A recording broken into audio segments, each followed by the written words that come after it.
All right, so what are we doing? We're doing hill climbing. And when I first started teaching this, my son was this big, and now he's older than all of you guys. He's now 27. But back then, when he was this big, I said, we're walking up a hill.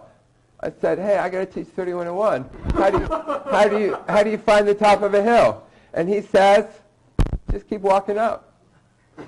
That was great. And I said, and we got to the top. I said, how do you know you're at the top? He says, you can't go up anymore. I said, dude, that's all you need for 3101. All right? I'm also 27. You were also 27. Okay, excellent. We get you and my son together. There, he's fun. All right, so anyway, here, we need loop invariant is that you have a solution, right? You're standing somewhere. And what is our goal?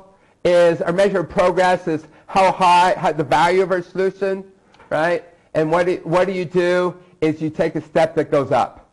And what is a step? It's not a complete change of your solution, right? It's just like it's like loop invariance. You don't want to completely solve it by yourself. You want to use the fact that you have a solution already and just make a small augment to it, right?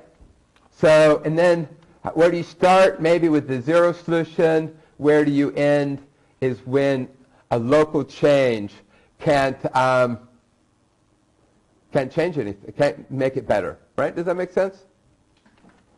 All right, so what's the problem with this?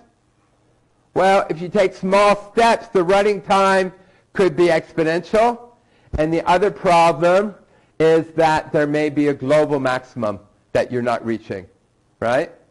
So we only have half a minute left. So what we're going to ask then next is, can you get stuck at a local maximum? Right? So we had this example and we got an answer. We're going to start with the same answer. We're going to run the algorithm slightly different, and we're going to get stuck in a local maximum, and then we're going to try to finish it, and we can go home now. So I will see